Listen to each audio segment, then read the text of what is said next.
Rehearsal complete. Sheikh Hasina বাংলাদেশে ফিরতে চলেছেন এবং শাহজালাল যে বিমানবন্দর বাংলাদেশের মেন রাজধানী ঢাকায়, সেখানে কিন্তু তিনি নামবেন না, তিনি নামবেন তেজগাঁওতে। আর তার রিহার্সাল নিয়ে নিয়েছেন সেনাপ্রধান জেনারেল ওয়াকারুজ্জামান। এই সরকার আসলে এই আসিয়ার মতো আর কত নিরহ বাচ্চা যদি ধর্ষণের শিকার হয় তারপরে তিনি আপনার পদত্যাগ করে চলে যাবে, কিংবা একটা সুষ্ঠু একটা নির্বাচনের মাধ্যমে জনগণের ম্যান্ডেটের মাধ্যমে একটা নির্বাচিত সরকার তিনি প্রতিষ্ঠিত করে যাবে। শিশু ধর্ষণের প্রতিবাদে উত্তাল বাংলাদেশ। দোষীদের শাস্তির দাবিতে রাত জেগে আন্দোলন করেছে বিশ্ববিদ্যালয়ের শিক্ষার্থীরা। উঠেছে ডক্টর ইউনূসের স্বরাষ্ট্র উপদেষ্টার পদত্যাগের দাবিও।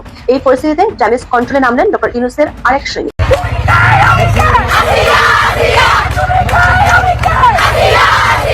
দেশে যে এত ধর্ষণ হচ্ছে সেগুলো নিয়ে আমরা কি ভাবছি বা আপনাদের কি করা উচিত?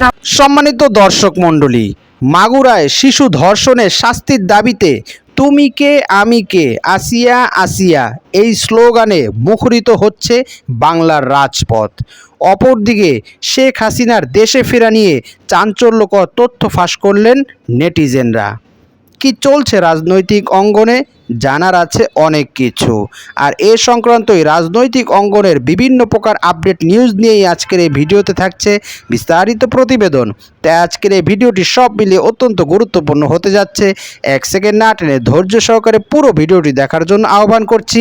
আর একটি ছোট্ট রিকোয়েস্ট করছি, তা হলো যদি আপনি আমাদের এই চ্যানেলে নতুন দর্শক হয়ে থাকেন অবশ্যই আমাদের এই চ্যানেলটি সাবস্ক্রাইব করে একটি লাইক দিয়ে পাশে থাকা বেল বাটনটি অন করে দিবেন।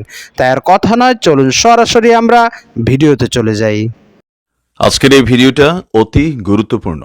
দেখা মাত্র প্রত্যেকটা বাংলাদেশী নাগরিক এটা ভিডিওটা শেয়ার করে দিবেন, কারণ আমি যে তথ্যগুলো দিচ্ছি, যেই মেয়েটি নারী হয়ে ওঠেনি তার গায়ে হাত দেয় কি করে?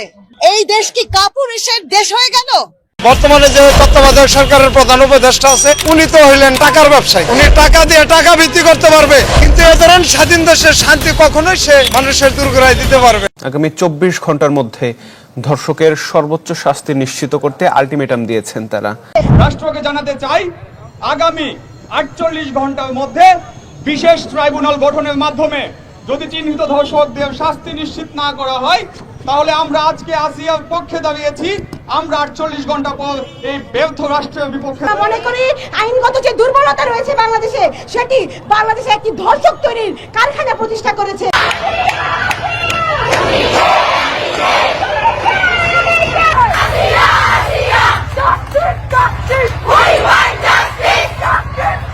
ভারতের সেনাপ্রধান উপেন্দ্র দ্বিবেদী তিনি স্পষ্ট করে জানিয়ে দিয়েছেন, নিঃসন্দেহে পরিস্থিতি ক্রমশ জটিলতার দিকে এগোচ্ছে।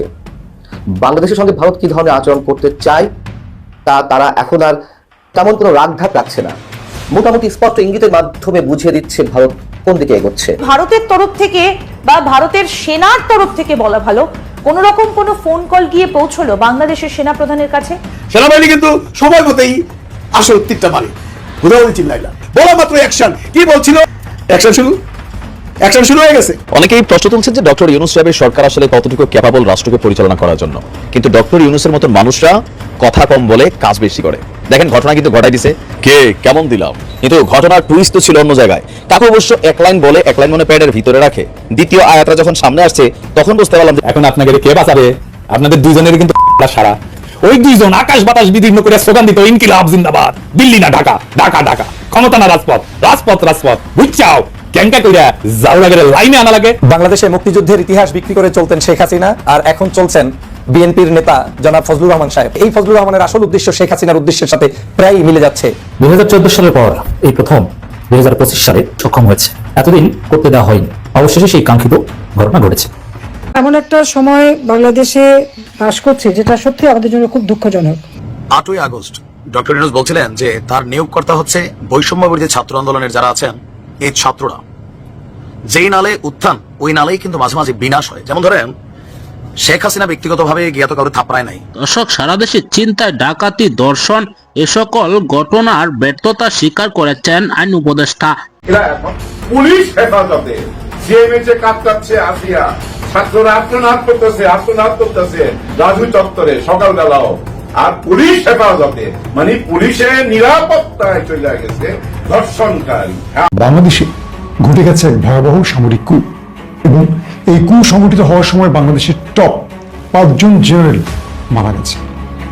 এই ঘটনা কতটুকু সত্য কিংবা ভারতের গণমাধ্যম এত বড় খবর কি করে প্রচার করলো?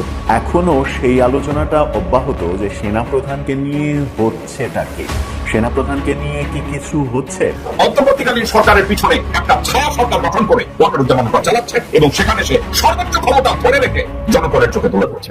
এই 626 জন বাংলাদেশে থেকে তাদের লিস্ট এখন পর্যন্ত স্বরাষ্ট্র মন্ত্রণালয়তে দেওয়া হয় না। সেনাপ্রধান এই সাহস কোথায় পাচ্ছে? এই যখন অবস্থা, ভারত কিন্তু এখনো খেলছে। বাংলাদেশের বিদ্যমান এবং ভবিষ্যৎ রাজনৈতিক প্রেক্ষাপটে ভারত অবশ্যই খুবই প্রাসঙ্গিক একটা দেশ হিসেবে থাকবে। তারা বাংলাদেশকে যথেষ্ট ভাবেন, বাংলাদেশের অভ্যন্তরে হস্তক্ষেপ করতে চান, তাদের মতো করে সরকার তৈরি করতে চান, সরকারকে তাদের মতো করে চালাতে চান, সবকিছুই তারা চান। ফলে ভারত কি করছে না করছে সেটা আমরা খেয়াল রাখি না, আমাদের রাখা দরকারও আছে। সম্প্রতি ভারত থেকে 3টা খবর আমি দেখলাম যেগুলো নিয়ে একত্র করে একটু কথা বলতে চাই এবং সেটা ইন্টারপ্রিটেশন এভাবে করা যায় যে ভারত। সম্মানিত দর্শক মণ্ডলী, মাগুরায় শিশু ধর্ষণের শাস্তির দাবিতে তুমি কে আমি কে, আসিয়া আসিয়া এই স্লোগানে মুখরিত হচ্ছে, প্রকম্পিত হচ্ছে বাংলার অলি গলি, আনাচে কানাচে এবং বাংলার প্রত্যন্ত রাজপথ। সবার একটাই দাবি এখন, এই নৃশংস ধর্ষকের সর্বোচ্চ শাস্তি বাংলার মাটিতেই হতে হবে। যারা এরকম কুরুচিপূর্ণ ব্যক্তি রয়েছেন, যাদের রুচি এতটা নিচু হতে পারে, তাদের শাস্তি ইসলামী শাসন অনুযায়ী হতে হবে, জনসম্মুখে সবার সামনে, যাতে করে আগামীর ভবিষ্যতের দর্শকরা এ দৃষ্টান্ত দেখে তারা ভয়ে আটকে ওঠে। ধর্ষণের পূর্বে অবশ্যই তারা যেন একবার হলেও ভাবতে মনে করে, একবার হলেও যেন তারা এই বিষয়টি ভাবে যে ধর্ষণ করলে যদি ধরা খায় তাহলে আর রক্ষা নাই। এমনটাই হোক বাংলাদেশের আগামীর ভবিষ্যৎ, এমনটাই দাবি সকলের মনের এবং সকলের মা ও বোনদের। অপরদিকে শেখ হাসিনার দেশে ফেরা নিয়ে চাঞ্চল্যকর তথ্য পেশ করেছেন একজন অনলাইন কন্টেন্ট ক্রিয়েটর। তিনি বলছেন শেখ হাসিনা দেশে ফিরবেন, শেখ হাসিনাকে ভারত দেশে ফিরিয়ে দিবে, কিন্তু শাহজালাল আন্তর্জাতিক বিমানবন্দরে নয়, বরং তাকে ফেরানো হবে তেজগাঁও বিমানবন্দরে। তার নাকি ট্রায়ালও ইতিমধ্যে সেনাবাহিনী কমপ্লিট করে ফেলেছে। অর্থাৎ তিনি বলতে চাচ্ছেন যে সেনা প্রধানের সহযোগিতায় শেখ হাসিনা পুনরায় দেশে আসবেন, ইউনূসকে ক্ষমতাচ্যুত করে তিনি পুনরায় ক্ষমতা কেড়ে নেবেন। কিন্তু আওয়ামী লীগের দোসরদের এমন দাবি কি কখনো বাস্তবে রূপ নেবে, নাকি তারা স্বপ্নের ঘোরে গুজব ছড়িয়ে বেড়াচ্ছে? তারা আসলে গুজব ছড়াতেই ভালোবাসে এবং তারা গুজব ছড়িয়ে জনমনে আতঙ্ক সৃষ্টি করে আওয়ামী লীগের যে সমস্ত 5-8টা দোসর রয়েছে, যারা এখনও আওয়ামী লীগের ভবিষ্যৎ নিয়ে আশাবাদী, তাদেরকে উজ্জীবিত রাখতে চাচ্ছে। তাদের নেত্রীর কথা শুনিয়ে বিভিন্ন প্রকার গুজব ছড়িয়ে তারা তাদের আওয়ামী লীগের যে সমস্ত তৃণমূল পর্যায়ের নেতাকর্মীরা রয়েছেন, যারা মাঠকে দমিয়ে রাখেন, তাদেরকে উজ্জীবিত রাখছেন। তারা যেন উজ্জীবিত থাকে, নেত্রীর কথা শুনে তারা যেন আনন্দ বোধ করে এবং তারা ভেতরে ভেতরে এটা লালন করে যে আবার আমরা ক্ষমতায় আসব, আবার আমরা দুঃশাসন কায়েম করব, আমরা দুর্নীতির স্বর্গরাজ্য পরিণত করব বাংলাদেশের এই মাঠকে। সম্মানিত দর্শক মণ্ডলী, আজকের এই ভিডিও সম্পর্কে আপনার কি মতামত? অবশ্যই আপনার সেই মূল্যবান মতটি আমাদের কমেন্টস বক্সে জানাবেন। আর আজকের এই ভিডিওটি যদি আপনার ভালো লেগে থাকে, অবশ্যই ভিডিওটি একটি লাইক দিয়ে শেয়ার করে দিবেন। আজ এই পর্যন্ত, সকলে ভালো থাকবেন, সুস্থ থাকবেন, নিরাপদ থাকবেন, এই আশা ব্যক্ত করে আজকের ভিডিও এখানেই শেষ করছি। আমিন ওয়া আখিরু দাওয়ানা আলহামদুলিল্লাহি রাব্বিল আলামিন। আসসালামু আলাইকুম ওয়া রাহমাতুল্লাহি ওয়া বারাকাতুহু।